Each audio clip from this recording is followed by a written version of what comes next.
play techno, as long as it's of a certain, the crowd love it, you know, as long as you don't, you know, abuse them, you know, and it was one of the nicest gigs I've played at for years, and I enjoyed as well. Sure.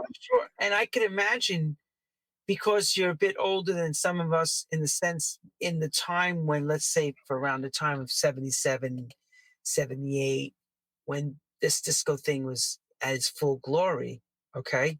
Yeah. You're setting precedents, and also admirers are now learning what you're laying out for us. They're taking and going home and practicing. Think about it. Yeah. You know? And the other question would have been, if I can put you in a time machine going back to that time, would you ever dream now to be sitting here telling me I was at MFSB dancing my behind off at this age, right? No. Nobody told you we would ever be doing this as long and keep pushing the barriers. Like, there is no age limit. No. And I still love it. But do you know what? I don't know about you. I still love new music. So do I. But yeah, exactly. Now, Paul, but there's a lot of guys, they get locked, you know, it's like, no, it'll never be like the 60s. Oh, it'll never be like the 70s. And that's where you stay forever. I always remember with Paul and I used to go around each other's house and play music. We'd always be playing each other new music. I mean, I didn't get the hip hop thing. That wasn't my bag, you know. I liked Mantronics and a couple of other bits, but the whole hip hop thing just over my head. And I don't think it's right to try and play that sort of music if you haven't got a passion for it. You're just faking it, aren't you? But you know, I embraced the house, and the beautiful thing with the house thing was, I mean, I love fast music. So when I was at Flicks, and I started, you know, Marshall Jefferson coming in and Daryl Pan, you know, not PA, but I bought those records in Groove Records. Now, because I was mixing then, I could mix that in. Now, if I'd have just played it cold, everyone would go, oh, I don't know, there's some more cop. If you've got them going like this and you bring something in and they can carry on going like this, you might get to play the whole record. And if they are going to start disappearing, then you can bring in something else again that they know. And that was, for me, a great way of it. I loved house music when it came in. Wait a minute, but that's towards the end. Let's talk about the transition. The beginning of Flicks, which starts in 1977. 78, sorry, excuse me. Wrong year. 78 is not house music yet. No. Disco, funk, and jazz funk. Disco, funk, jazz funk. Yeah. High tension. But even then, I used to love, I mean, it was almost a guilty pleasure. There would sometimes be some, not high energy tracks, but there would be some gay tempo tracks. I remember the Village People. There was a track on the San Francisco and it had Hollywood. Yeah. I remember such a great track, and I could play it for a while until it became Village People, and then it wasn't so cool to play it. But I mean, what a great tune that was, you know, in Hollywood, you know. But so one of my guilty pleasures was some of this high energy, fast disco stuff, which I loved, you know. But then, you know, disco got to the point where it became a bit, you know, people had had enough of it. It was, it had to become a more chunky, funky, you know, Luther Vandross sort of thing, you know. So it was a new kind of a disco, you know, and a new sort of mellower, you know. How did you wind up getting in there in Flicks when it opened? How did this transpire? That was what I'm saying. A girlfriend at the time had seen a license request, you know, and she said there's a place opening up in Dartford, you know, and I said, get us the address. And so it used to be a cinema, and of course, Flicks is, you know, it's another term for, you know, movies, or, you know. So he called it Flicks, and I say he came down and saw me at a place in Gravesend in '78, and he went, "Yeah, I wanted to work at the club." So I was in there first door, you know. And we did so many things there. So we had a new romantic night. We had a rollerblading night there once. We had a teenage disco night. We had bride to be night. We had a jazz band night on Sundays. Wasn't that successful? But we were running 6 nights a week. Which is, oh, wouldn't you love to have that in a club now? 6 nights a week. You just couldn't do it. You can't do it. No, exactly. How does that work? Because people don't need to understand that. You're going to work 6 nights a week. How do you stay sane? How do you? Yeah, but over here they always finish at 2:00 or 1:00 in the week. Everybody. It's not like America, But I'll tell you a funny story because I heard you talking last week about the garage, and this is I get embarrassed at this story when around. Before we had the fire, or when we had the fire, Mike Keane, who owned Flicks, had said to me, I was talking about America. I said, and I was always moaning about the sound there, and I put my speakers in there. But it was a big room, 900 people. And I was like, you should have a really good sound. I said, it's a place in America called Paradise Garage. They've got this big sound system. And he said, right, let's go to America and check out a few clubs. So we went there in, I think it was 80 or 81, went to Red Parrot, and they had a list of clubs to go to. And one of them was Paradise Garage. So we've gone there at 11:30. Walked in, I remember going through that tunnel, all the strobe lights are going off, and I'm like, I'm like, wow. And with their partners, and I walked in and was standing there. Didn't know it was a gay club either. And not that that's important, but we didn't know. And the guys with shorts on and everything. And I looked at this I looked at the sound system, and it always reminded me of like a V12 just ticking over, like you could see and feel the power at the end. It wasn't even running. And I stood there, and it was like I could have been orgasming just thinking, oh, what's this going to be? And I turned around to my partner who's the owner, and I went, this is really sad to see the ending of a club like this. It used to be the biggest club. Just bleeding open. It's just people. You saying, everyone, it's not happening. It's dead. No, yeah, I did. I'm like, oh, this is really sad. It's sad. When I got home, I turned around and said, what time did you go? I said, just open the doors. It doesn't close till 6 or 8 in the morning. I was like, right. Oh, no. He's thinking it's going to be closing at 2. Of course it is. And of course, that was the other thing in America as well. None of these clubs are serving food. And we were just saying, this is stupid in our country. You've got to serve bloody. Why do you want? And of course, in America, everyone's going, well, why do you want to go to a nightclub and have food? You want to have food, you go to a restaurant. And you went, yeah, of course. Not in England. Got to give them a basket meal. It's like, what the? That's how messed up this country is. Or was, Wait a minute. So the owners got a chance to see the system. I guess you got to hear the other places like Red Parrot and stuff. Yeah.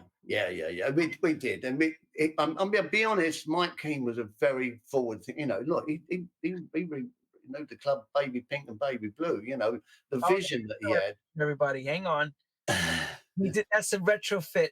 Hang on. Yeah. Oh, the Flicks refurbishment, everyone. Yeah, I mean, it looked beautiful. It was just so bright. And that lighting boom used to go up and down, into the ceiling, and it was impressive. But but anyhow, we managed to talk him in. We had this refit with the sound, and a guy came in and purposely built the sound system. We had a big bass cabinet by the dance floor, which they called Big Bertha. And we had to put a drink shelf on it in the end because all the girls used to sit on it. I don't know why. So put a drink shelf on it in the end. So then that was, which of course you asked me, recently you asked me about the sound system. That was a purpose built for the room. And then it came into its own. We had and I used to have I used to do some gamesmanship on that because before I went on, the graphic equalizer was off. And then as I'd walk into the booth, because I worked in a cage, keep people away from me, and me away from them. And as I go in, I put the record on, just click the graphic equalizer on, and everyone would go, do you know, it sounds totally different when you go on. It's gamesmanship, isn't it? Well, that's the idea. There was a thing that used to go on here. So the clubs that had the better sound systems, they would have a limiter. Yeah. And it would basically squash the system. So no matter how hard you hit the system, it would just sound really bad. Yeah.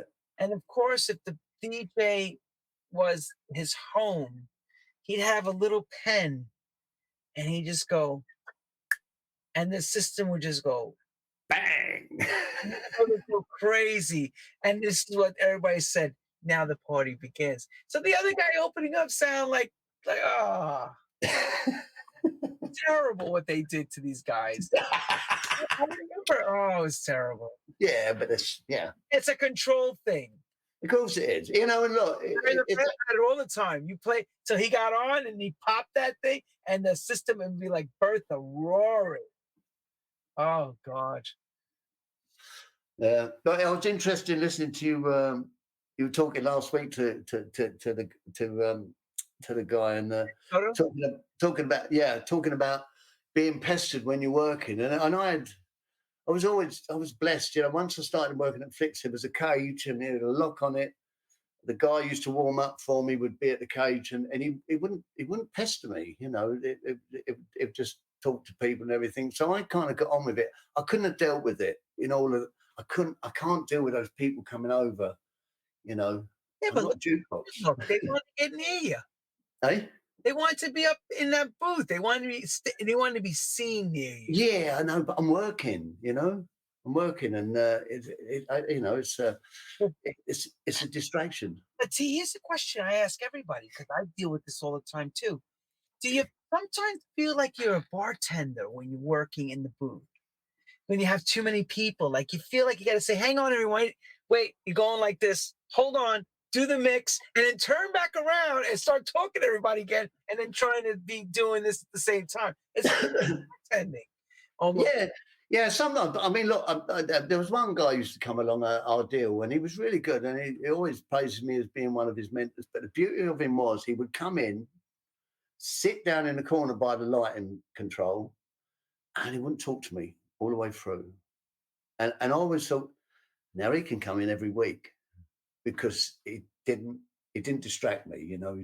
But he always said he was learning the skills, but it was nice. You know, if someone was talking to me a lot, I was like, you know, I'm not aloof, but I do need that focus a little bit. And the great thing was heaven. You were lifted up and away. You know, people can get to you. So you know. So you guys even had the situation like this, like we had in New York. You were handpicking your people to come in the club, huh? Yeah, at the beginning. And it was a good bit of publicity as well, you know, to say we were doing it like Studio 54. But, but we were blessed. I mean, you got to realise we were in suburbia. You know, we're 25 miles out from London. And we were getting queues around the corner, you know, and we were playing up front soul and funk. You know, we were cutting edge music on Thursday, Friday and Saturday, you know. I say Wednesday was an older night. Well, it's over 25, but I mean, they're everywhere now. But, you know, and then Tuesday was the teen scene. You know, we had all these different nights going on. And, of course, the Tuesday night was supplying eventually the weekend nights, you know. Which is crazy, because a Tuesday night's carrying, for example, like off camera, we were talking about this, that his Tuesday night, the blessing of the Tuesday night was he was able to get these great acts, for example, coming through. Like a Countdown on Tuesday night. Exactly. Or one of the family members of the Jacksons, Jermaine. He came down on the Thursday night with Robbie Vincent. Yeah. Okay. How does that work at a suburban club that's not in the main stage of London, getting all these great acts? Yeah. How does that happen? Because it's like, well, it works on a Tuesday, especially because there were 600 kids of a record buying age. You're all together in one place, dancing to black contemporary music, if you want, you know, R&B and everything. So there was an audience that you could bring a star down that they'd been hearing their music. Patrice Rushen, they all knew who Patrice Rushen was. If you went to another club in suburbia, they wouldn't have a clue who that was, you know, Tina Marie. But I'd been playing it, so suddenly it comes in and they're like, whoa, Tina Marie. You know, I was like that. I said, "Whoa, it's Tina Marie." I've been the same way. Square bit. Yo, this thing. Yo. You know. But you know, it's what we were saying earlier. You know, that was all going on, and it was just part of how it was, Lenny. And I look back at it and think, oh God, we were so blessed then. Yeah, look at we had Lonnie Liston Smith come down one Friday, and I mean, you know, over here, I don't know if it's the same in America. Expansions is a massive record over here. That was a big garage type of record. Well, not every club played that. Well, he come in. I put it on, and they danced. He looked at me and he went, "I've never seen people dance like that to my tune." and it's just, of course, as soon as I put it on, everyone go, "Oh!" and then run to the front dance. And I think you could see his look on his face was just, wow, you know, beautiful. You know, like you had look, Patrice Rushen. She looks like a juvenile there, doesn't she? A jazz pianist she is, right? And then she's breaking out of jazz piano and doing these jazz type of songs and going into a more R&B-ish sound. And you guys are breaking it in England. Yeah, I know, it's great. Unbelievable. Like Larry Blackman, he presented me with the 84 Best DJ Award. Fortunately, before he'd done Candy. Before he did Candy, right? Yeah. It's not one of my. It's not my liked records. I don't. I do this dance to it, you know, don't you? The Candy dance. Be blessed that you don't know. we may ask you to, but here's something that. This is I got to bring up. I'm gonna look for that picture. You and your brother. You're gonna have to explain that story, but let me get the picture first so I can show everybody that how you were doing this commercial night and this special night on Saturdays. What I did. Oh my God. Oh, here we are. Okay, so everyone, this is Colin and Dennis. Okay. Yeah. So Colin is the one with the big jazz funk tie, and Dennis is the one on the right with a white T-shirt. And the reason that came about was after Robbie had left and Paul Oakenfold and Pete Tong had been doing a Thursday night, and nothing was working on the Thursday. We were trying to get something going. The Wednesday night was working. The Tuesday night was working. And I said, you know what works in a load of clubs I've worked at in the past is it's like a bride-to-be party night, birthday party, girls' night out thing. And I kept auditioning DJs, and I said, look, I want a party night out. I want these, you know, everything, Knees Up Mother Brown, anything, you know, all the commercial hits and more. We had certificates made. We took pictures of girls who come in celebrating their birthdays and bride-to-be nights. And it wasn't working. And every every time I put something in there, they're trying to play music that was, you know, flicks. They're trying to play weekend music. I was like, no, that's not what I want. I want horrible music. I want real trashy, you know, party music. And the governors, Mike came to me and said, well, you seem to know what you want. You do it. And I went, I can't do that. I'm Colin Hudd. I'm too cool. You know, I'll play all that stuff at the weekend. I can't play all that shit. And I mean, I know. I'll be my twin brother, Dennis, who's a real jerk. And he dressed his naff. And I just wore all these terrible clothes and I used to take the piss out of Colin Hudd at the weekend as Dennis, saying, what do you know, because I'd see people coming down both nights and I'd be going, what are you coming on? And they go, oh yeah, but and they'd be apologising why they went there on a Thursday to see Dennis, you know. Oh yeah, but I didn't have anywhere to go and I came down and I was like, oh, he played crap music, yeah, but it's, you know, he's a nice bloke. And anyway, the mad thing was that night went through the roof. It went ballistic, and it was all everything. It was trashy music. It was just party music, you know. It'd be a bit old mode, but to make it tolerable for myself, that the party set I'd do for an hour, it'd be crazy. I'd do 1 week would be Motown, another week would be pop, and another one would be old types of party music, just to keep it refreshing for me, stop me killing myself. But it become a massive night. I mean, they were queuing outside in the end, crazy. We had to shut the doors at 9 o'clock. It opened at 8. So yeah, it become a bit of a demon around my neck in the end. I was Dennis, so it didn't matter. Christ. So that went on to, and then of course, I mean, we're into the 80s, into comfortably, of course, as you said before, you were talking about being able to break on a Saturday, the house music stuff. Do you know, I don't know about you, Lenny, when house music, I mean, I just couldn't get my head around the hip hop thing. And then when house music come out, I just loved the energy. I loved hip house as well. When hip house come out, because it was the antichrist to hip hop. It was fun. It wasn't people threatening to kill each other and stab you and all that mother stuff. It was just let it roll. And that to me was, I was buzzing with it, and I wanted to play it, and because by this time I'd taught myself to mix quite well, so I could seamlessly kind of bring it in. I think it was seamlessly, and if they're going in that mode, they would keep rocking with it, and I remember Paul coming around my house once, and at that time he hadn't done the Ibiza thing, and it was just sitting around. I say we used to play music with each other, and I played him all of the stuff that I had, of that tempo, even Harry Truman, Underwater and everything, And we both loved music. We used to love playing music to each other, and as I say, that's when I got that phone call from him, I guess I want to show all the all-stars that going from right to left, that's Bob Jones on the right. Next to him is Froggy. Next one in is Trevor Phone. Next one in is Pete Tong. Next one in is Nicky Holloway, who you know, Sean French, and then myself. All with beaming smiles. Wow. And some went on to become legends and legends, as we know with Tong. Legends and legends. Yeah. Very, very much so. And still going strong. Going strong.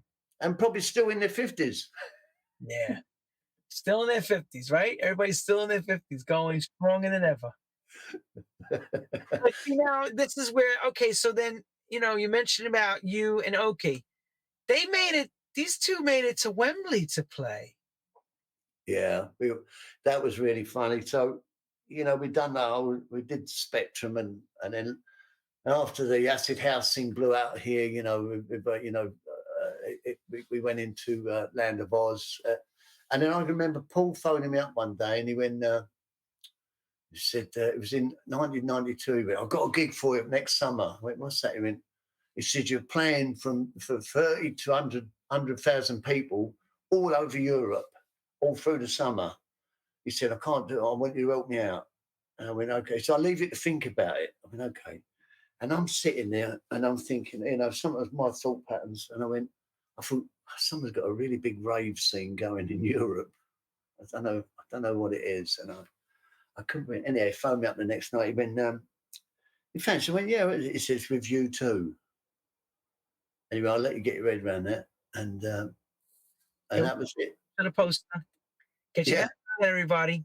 He couldn't do all the dates. We had 40 dates.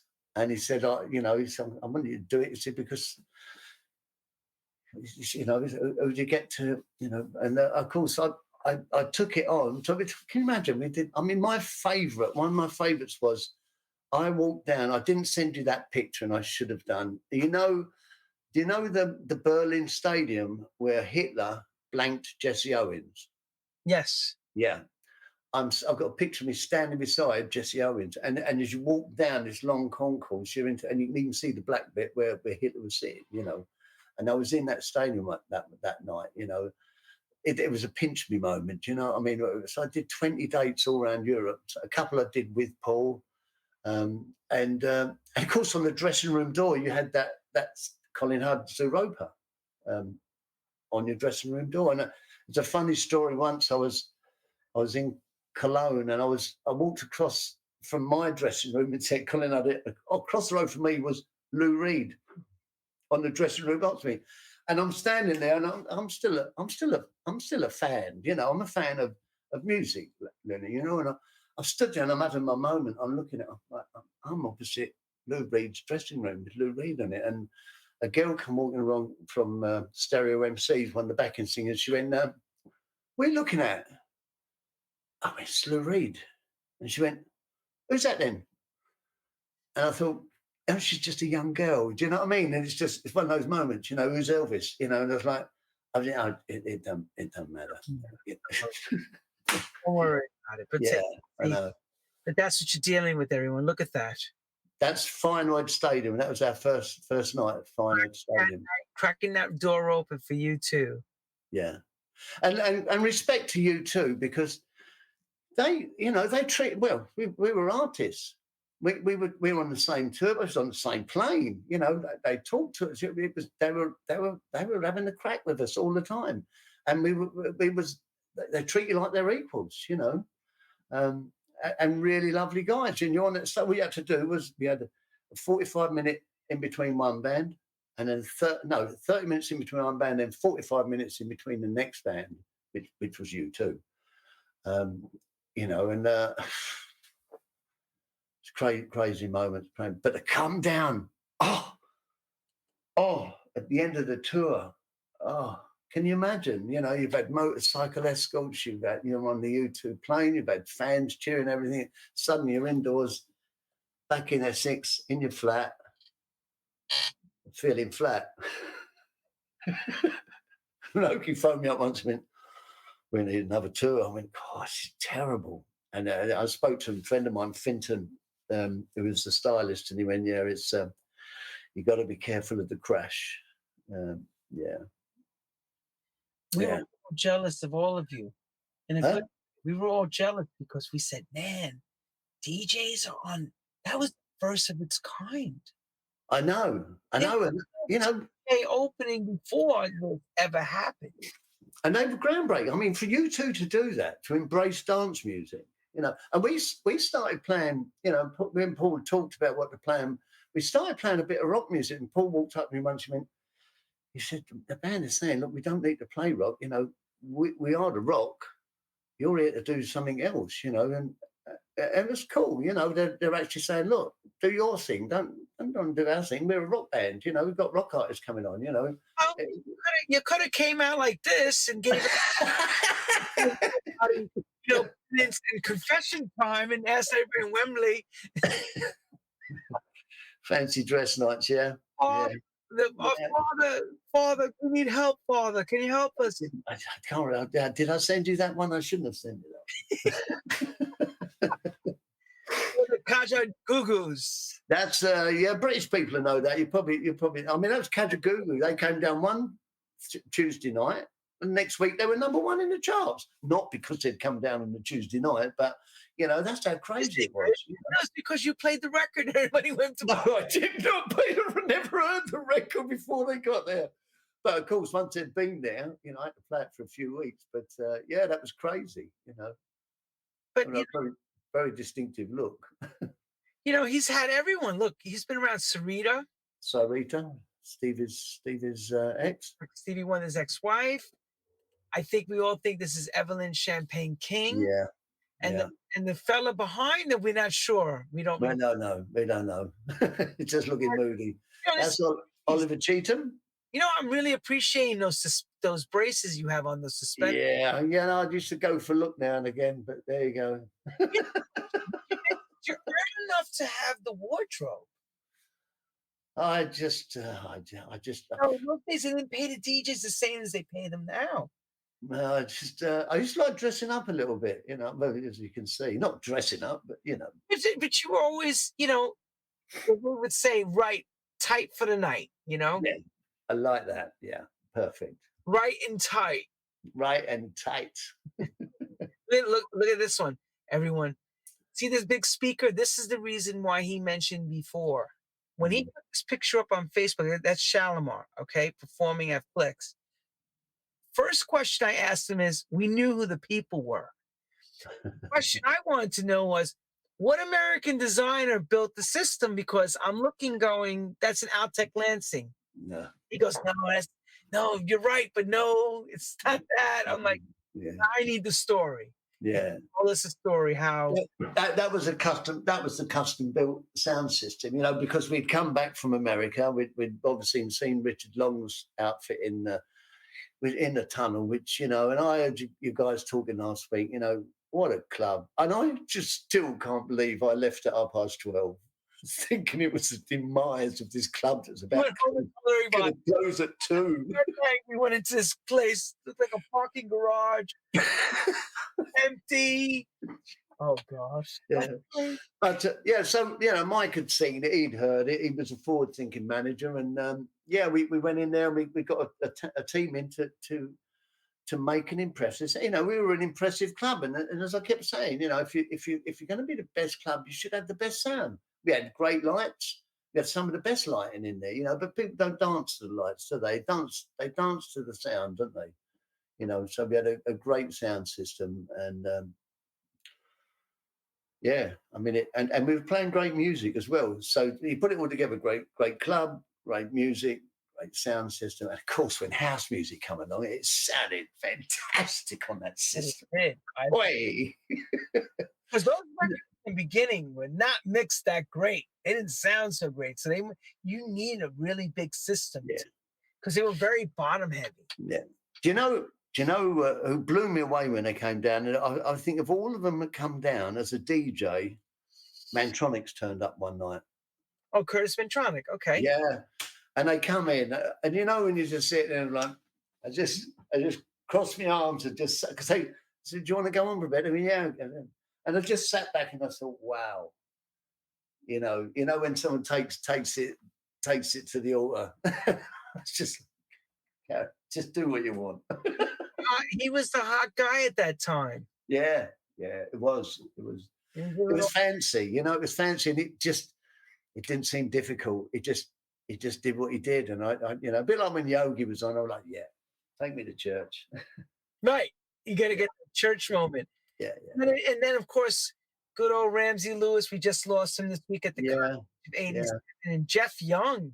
Yeah, Jeff Young.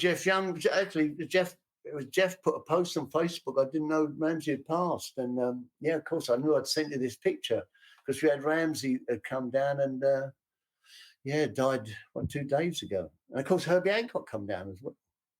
We had Herbie Hancock, Mays, United. Eh?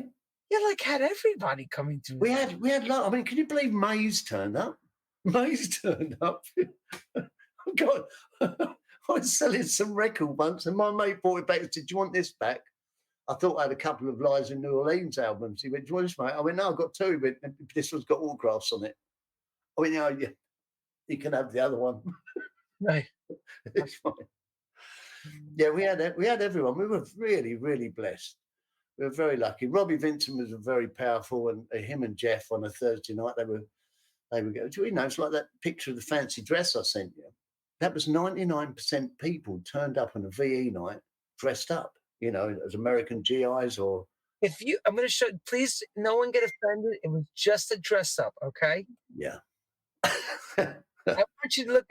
Could you imagine doing this now? They would. You couldn't do it now. You couldn't do it now. There would be so much Cherrier head dorm and right. Head dorm, a swastika on it. Yeah, I know. But look, that's 1979. And let me ask again: is that a pistol, a plastic pistol, like where he's? Yeah. Oh my God! Yeah. And everyone, Jay, Lenny, I give you not. Everyone was in fancy dress. Everyone was dressed up as GIs, Wrens, all sorts. You know, it was amazing. I've got a video. I'll send you over the video of it. You wouldn't believe it. You know, it could never happen these days. Not just that fancy, just getting that many people dressed up. God, no, you can't do anything now. Everyone's offended. Oh, the PC? You do. I don't care if it's a race thing, anything. It's a religion. If it encroaches on race, it's color, it's creed. Oh, it's like, don't do it. Don't do it. I don't know about you. I've actually got friends on I've actually put on Facebook sometimes, you know, and someone's put something, what I've written, I'm like, why are you my friend? You know my humour, you know where I go with stuff. I'm not nasty. I'm not a nasty man, but you know, if you can't see that as a joke, just unfriend me. You know, I'm a funny guy. You know, don't take it personal. And if you're a snowflake, you shouldn't be on my page. Really. I'm very good at upsetting people. So tell me, you know, we're hearing all the wonderful, great experiences. Tell me the hardships of dealing with this too. You know, that's another thing that people don't really talk about.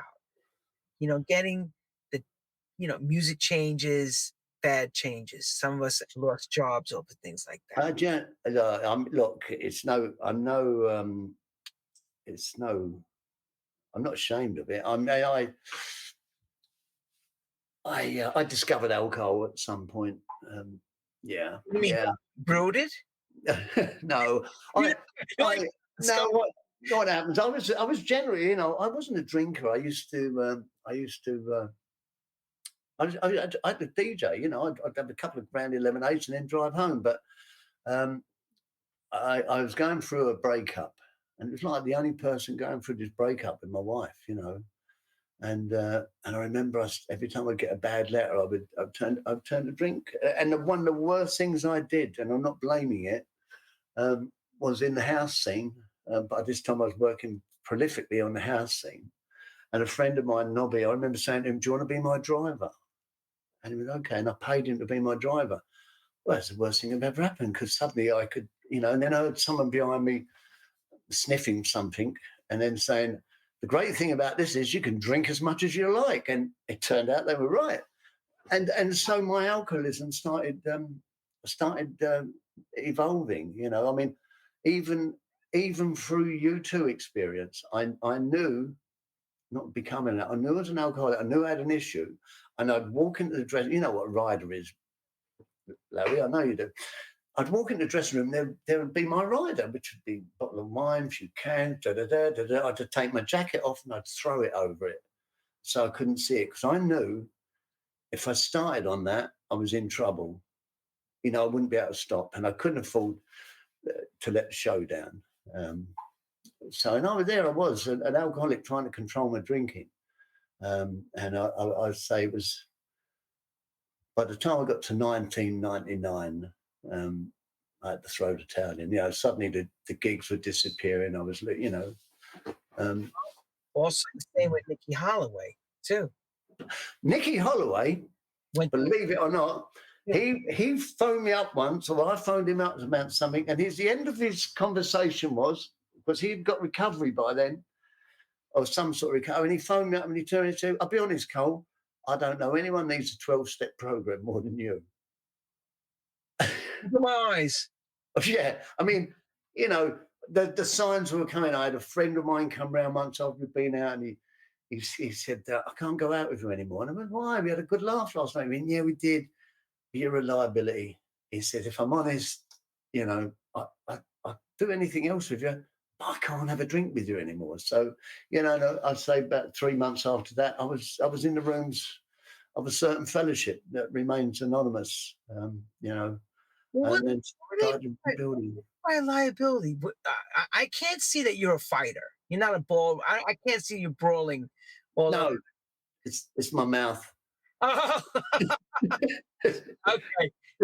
It's what my friend said. He said, I'll be honest, you would have been filled in a few times if I hadn't been with you. He said, "But I'm a big bloke and I'm with you." He said, "But you were a liability to be out with," you know. And it was, you know, my mouth would just run away. I mean, when I was drinking, Lenny, I still don't have a lot of filters now, but a lot more than I had when I was drinking. I'd said it, whatever come in my head, I would say it, and it wasn't nice, you know.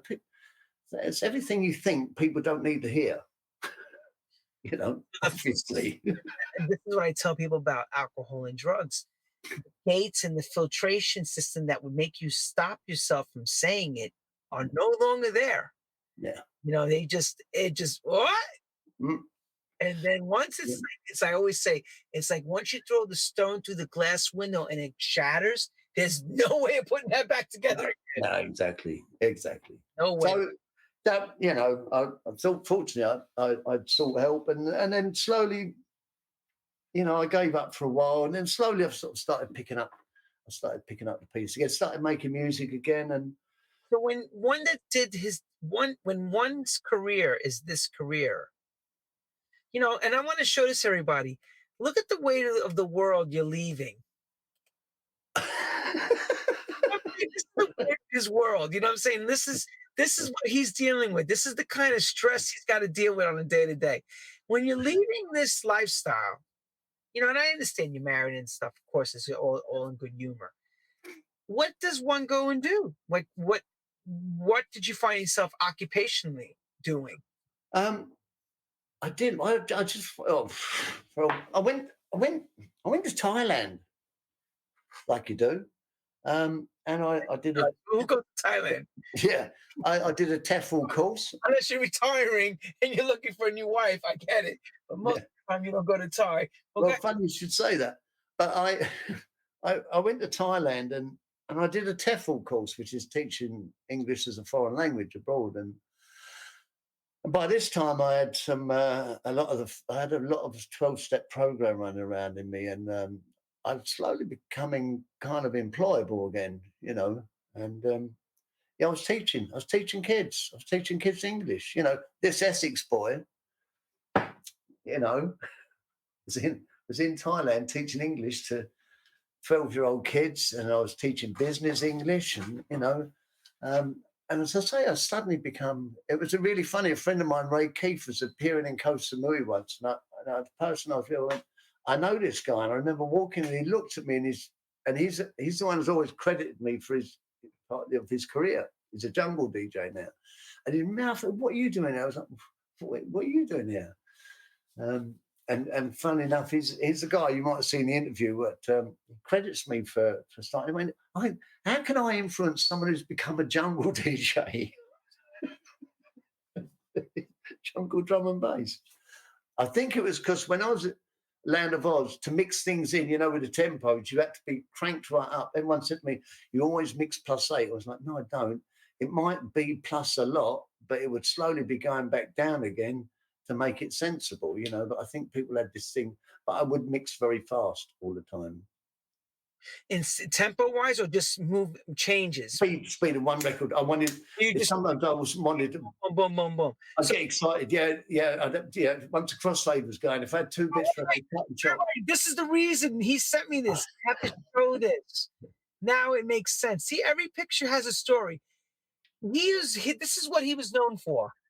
Breaking crossfaders. see where it's metal fatigued.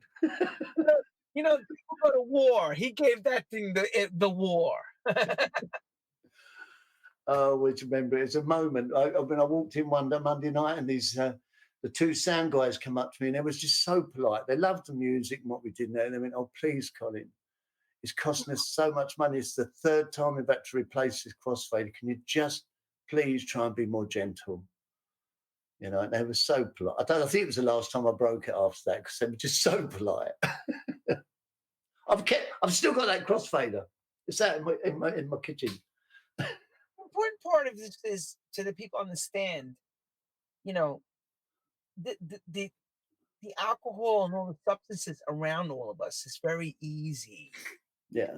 It's all there. It's not like you have to go and spend money. This stuff's all around you. Yeah. So, of course, like you said, things are not going so great, and you're doing more to take care of, you know, to get through the day or the evening, as we say. Do you have any regrets after the fact of doing that? Yeah, there's a thing, because I mean, you met Keely's here with me now. Hello, who I must say has sacrificed walking around the Queen's laying in state tonight to be here with me. So I'm sorry, Keely. We apologize, but unfortunately, we need this gentleman to. We've already had him booked. We had no idea that the Queen would be leaving us. It's okay. I'll be paying the penance for this for weeks. Get free stuff it out.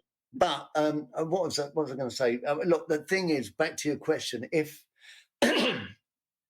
all those things that have happened. I mean, with the place where I am now, you know, I mean, I'm with Keeley. It's kind of at the end, not at the end of my road, but I'm with the person that I really want to be with. You know, saying all this to try and redeem myself, but no. No, but what I'm saying is what's happened has got me when it's happened at that point. If I said, oh, I look back, oh, I wish I hadn't done that. If I hadn't done that, then I wouldn't be at this place I am now. So, you know, I mean, I love now, Larry. I love Lenny. I love going to meetings. You know, the what's it meeting? Yeah, Larry. Yeah, I love going to meetings now. You know, I try and be spiritually intact and help people. You know, by example, you know, my life has changed since I stopped drinking. I would never have met Keeley if I'd have been drinking. No one would have wanted to be with me how I was when I was drinking. You know, I can understand, especially if your friends, the close friends who are bigger than you, saying you're a liability. You must have been serious with things you came. But there was a time also that you were in the middle of DJing. You were also dabbling with the studio too. Yeah, I'm still doing it. I've still got it here. I'm still making. It's funny enough. You know, I look back and I thought, yeah, I've had a few tunes out now, and I've got a lot of stuff up. I've actually just started putting stuff up on YouTube, and I didn't realise how much I'd done until I started going through. And I did that, and I did Billy Idol, and I did Blue Aeroplanes, and you know, and I've started putting them up on my channel and I didn't realise there's 30 or 40 tracks I've done over there, you know, and now the guy that I did Audio Deluxe with, Paul Ball. I was looking for a program to use, and he put me onto Bitwig, and he went, look, the way you are, I think that, you know, I couldn't get on with Ableton, but he said, I think you're like that. And it was the making of me. It just seemed to work how I wanted it to. You know, so yeah, I've had that, It's No Surprise and Springs of Love, and, you know, a few other bits and pieces of be successful. Mine was 1989. I did Manic MC's Mental, and we had a chart entry with that. The trouble is, my partner at the time, bless him, bought about 30 copies at different record shops, and over here, with the way it works, you know, didn't you? And basically, it's called weighted. So you were going to go high up in the chart, but because someone looks like they've done something wrong, they drop you down in the chart. So whereas we would have gone in high, we went in at 28. So, yeah. So there you go. So you actually were remixing and DJing 6 nights a week. But also, check this, everybody. See now, Carl Cox, look at that, and playing with the other guys like Carl Cox and Fabio. Yeah. Watching all that too. All of us. I mean, at that time, we would, you know, I was a busy boy in London. You know, it was me, Oakie, Trevor Fun, Coxie, Fat Tony. You know, we would a lot front running, and you know, yeah, we were busy boys. Right. And then I kind of you know, I started getting I mean, we had the best.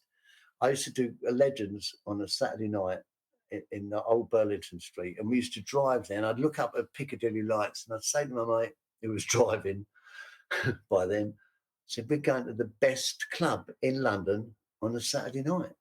You know, and how good's that? I mean, there's a couple of years of that. You know, a guy called Paul Dennis had me there, and it really was the best night in London on a Saturday night. You know, fantastic. And there, you know, George Michael would be in the club, Milli Vanilli. You know, to just be there. They were. Yeah, Jack Nicholson was there one night. You know, when they filmed Batman, him and Harry Dean Stanton were in.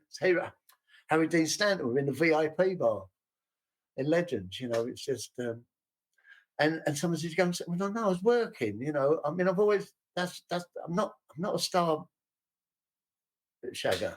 You know, it's like it's nice when they're there, but I'm not one of these that, you know, sucks up. Really, you know. It doesn't look like that after all the pictures, does it? We got to really like take that into consideration. I'm going. Wait! Don't go nowhere. Get the camera. my motto used to be. My motto was, if I don't get this on film, no one's ever going to believe me. Do you know the thing was though? Make it happen. It's gonna. No, when it got to the 80s, no, the late 80s towards the 90s, there were a lot of things going on then in clubs, and people weren't taking photos because people didn't want their photo taken. Their faces weren't too good. You know, so it was a good thing there was no cameras about. So I think everyone just kind of got on with their thing, didn't they? In fact, yeah, no press. Yeah. How do you think it works now? Do you feel comfortable with everyone with this social media situation coming from pre-social media and then living in the 80s when the news clippings would become part of the week to week because it did make it more famous? You know, like the magazines were coming more, DMC and Disco Net, all those magazines were coming out, Mix Mag and DJ and stuff. Did you think it was a really good progression to where we are now? I'm not sure about the social media so much. I mean, it's good for promoting gigs, but the whole scene's so changed now. I've never used a sync button. Good. No, exactly. You know, that's a good. I come down, but I come from somewhere where if I'm out, I want to hear someone mix it. I want to hear it go out. I want to hear them push it back in. I love that. That's my buzz. Correctiveness, right? You know, I don't want to hear someone going, yeah, of course. And there's another genre of music. I know I've gone off on one here, but there's another genre of music. And I was out with Keely once at a club. She went, "Why are you upset?" And I went, she went, you like these tunes? I went, "I like the original of these tunes, but it's like Jive Bunnies put this backbeat behind them all, and it's the same backbeat, you know, and it's mixing's all right. Of course, it's mixing all right. It's the same beat all the way through, you know.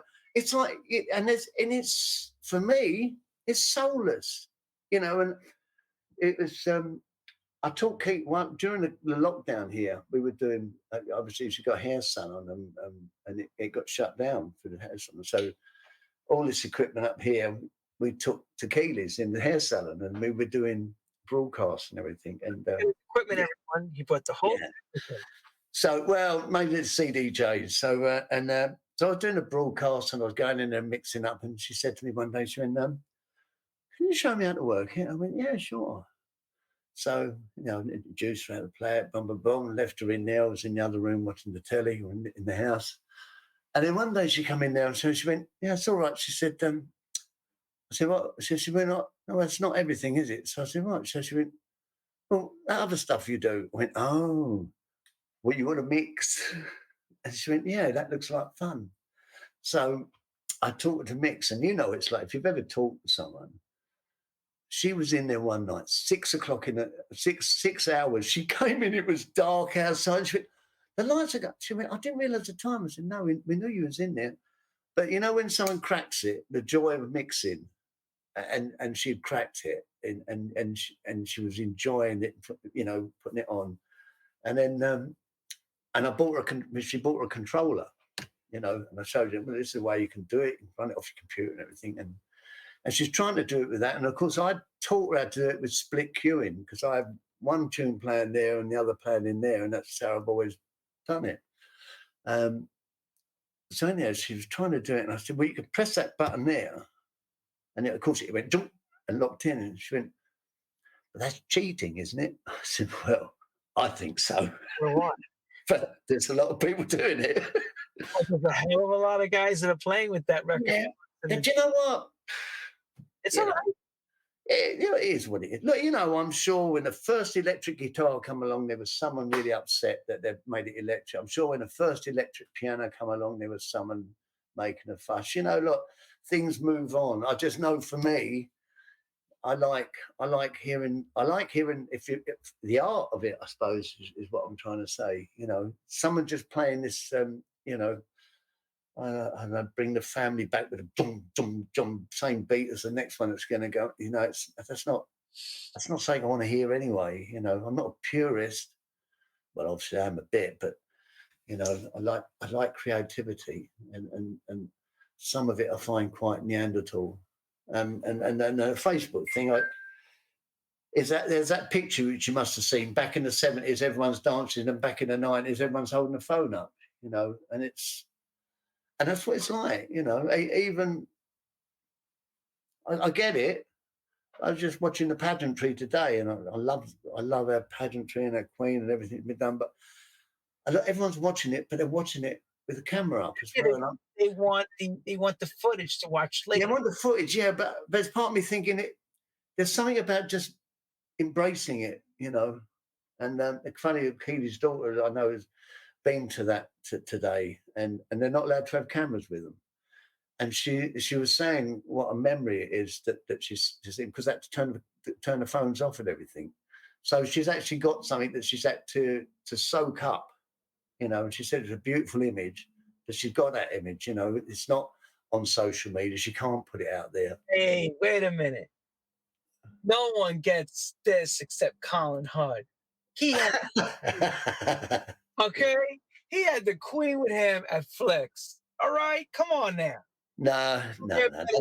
That's a lady in this country called Jeanette Charles. Jeanette Charles, and I don't know when it was. It must have been the 5th or last Jubilee. So the last Jubilee must have been 50 years. Yeah.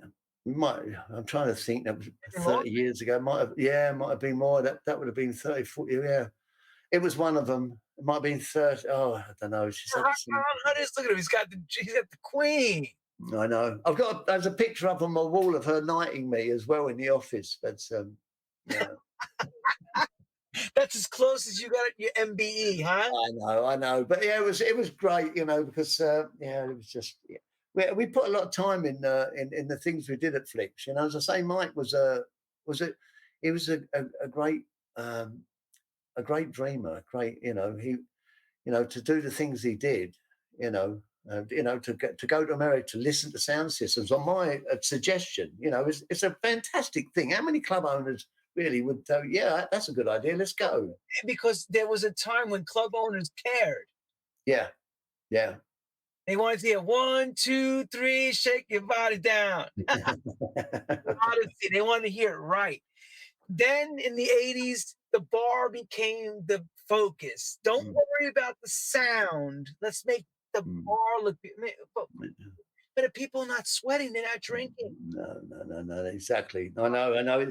It's there's all those paradoxes that go on. I mean, and then suddenly you get to the house scene and no one's drinking. Right?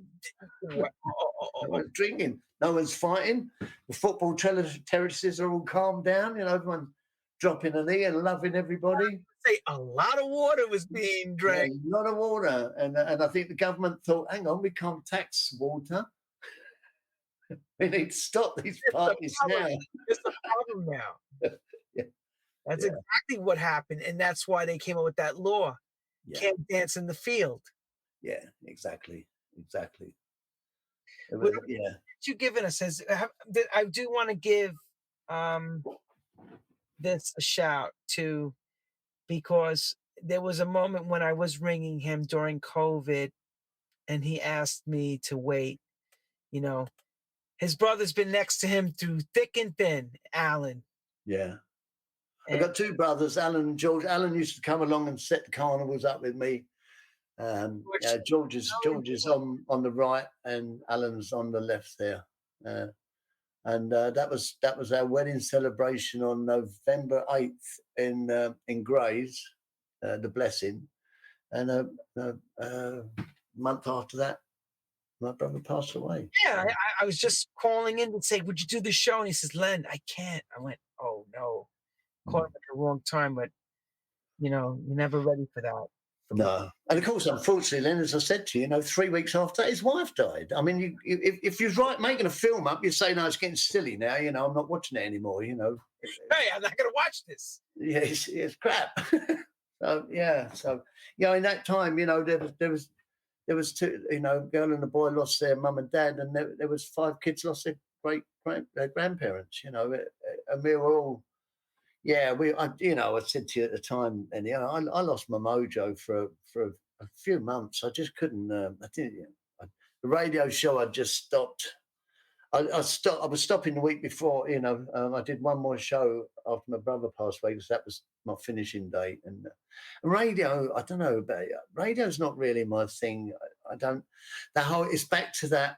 This is, that was, no, let's be funny, da da da, and it's just unnatural. I'm a club DJ. I want people in front. I want to try and make that empty spot fill up with people dancing. I can't do that on radio. The only one I did enjoy a long time ago was Jay. Jay asked me to do a set for Crib, and I said, "Well, you just play DJ. He only wants to mix it." Yeah, exactly. And I sent him over, and he'd come back and he's like, "Wow, man, blah blah blah." And I'm like, I just thought, that for me, that's what I want to hear. No one's going to say anything I really want to hear. Yeah, we want to see this cool looking dude just play records. I don't want to hear the microphone. Microphone down. There you go.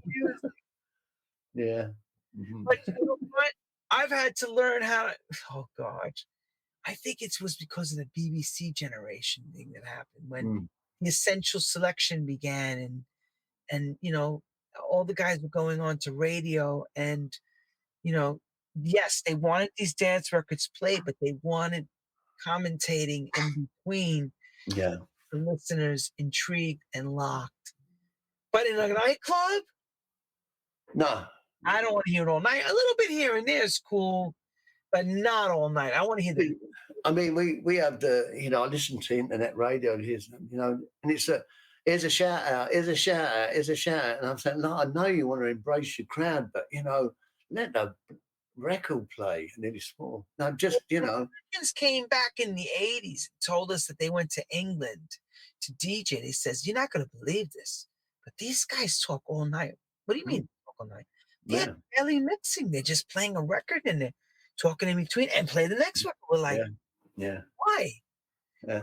We never did, wait a minute, like a radio, I said, they're putting commercials on too. You can almost put the commercials on too. And you, but when it went to mixing, or as I say, when it started happening, I was one of those who didn't think it'd catch on, because a bit like I never thought no smoking in clubs would catch on. It was just because that's all I knew. I thought, well, they're not going to stand for that. But of course, now, I've been at a club where someone's asked the guy to show, you're spoiling me buzz, shut up, Okay. Yeah. Colin Hudd, you've been a treat, a scholar of the game, a recovering man from as we would say, thick and thin, because you had to kind of work it all through, and maybe you wouldn't, if you didn't make that choice to stop, you may not have been with us. So I don't think I would have been. I don't think I would have been. Not the way, and do you know what? There was a point in my life where I didn't want to be with anyone. It was just, I thought I was better off out of it. That's where the madness takes you. You can actually think, I'm actually helping everyone if I'm not here, and that's not normal thinking, And thanks to, as I say, Nicky Holloway was one of those early days, and my friend Jason, who's no longer with us now, two people who at that time in my life, pointed me in a direction, and I'm very grateful for that, God bless. I suppose I should mention Paul Oakenfold, shouldn't I? Okay. Well, I remember when he got me, when we started doing that, as I said, I told you, when he asked me to come along but don't talk, and but I said to him, it's a great gig, and he went, he gave me the biggest club I'd ever done. I said, what's that? He said, Flicks. And he's one of those, he plays it, just because of that, but he plays it back. He remembered I'd given him Flicks and everything. It was a big room to do. It wasn't 100% successful, but we had so much fun with Paul all the way through the spectrum from Land of Oz. And he was the one, people don't realise this. He said to me when we was doing the spectrum, he said, anyone asks you about the Spanish stuff, tell them we play Balearic. Oh yeah, let me show everybody that. Look. Yeah, but there was no Balearic music. He kind of invented that, and it was like ambient house. It's like next door we had Jimmy from KLF playing all sorts of random music. And it's like, yeah, tell them it's ambient house. So we was inventing all these different things just for a crack, and it's stuck. People, and it's stuck, I know. And it's like, hey, because somebody would ask you, hey mate, what are you playing? And you probably turn around and go, Balearic. Yeah. And they would go, right. That's a Balearic. The next thing you know, exactly. You went to the high store asking for the record guy. Do you know about this Balearic sound? The only thing I'd say, the great thing about that time, 88, 89, and that what became the Balearic sound, you could play everything. You could play hip house, you could play techno, you could play acid house, you could play melodic house. I mean, I think Joe Smooth was Soulful House before Soulful House was even invented. That cracks me up, the Soulful House. There's kids now that didn't like house music that actually they're happy with the Soulful. I play Soulful House. It's like, well, it was Soulful House back in 88, mate. It's, but it's got a beautiful vocal to it. It's Soulful House. And real chord progressions that actually move with the vocals, not like a one chord stab. Yeah. That's a Soulful House record. Yeah. But I always thought it was, unless somebody's going to correct me. They probably send me fan mail later saying, you're wrong, Lenny. You're rocker. Yes, and hey, it is what I like that back then. As I say, you could play. No one was going, oh, you can't play that. You can't play that. It was all good, And then I noticed, I don't know how you were, you got to 90 and 91, and it suddenly started fragmenting this deep house, techno and two-step and hardcore. And suddenly it was a bit like it had been before. It started becoming fragmented and everyone going in their own little, and then and then everyone started sniffing cocaine and ecstasy had disappeared, and it was everyone's holding the wall up, and yeah, I noticed a meteoric change in over clubs over here. I don't know what changed because you had to feed the drug. Yeah. It got faster and harder, and darker and faster. And drugs would change. Yeah. That's why children don't do well. Just say no. Yeah. Be like Nancy Reagan when Ronnie Reagan took office. Me and Kenny Carpenter always say this. She was the one that pushed that thing that said, just say no. Yeah. After I finished doing what I just did. And on that note, everyone, we'd like to thank Colin Hudd for the magical moment of sharing his life with us on True House Stories.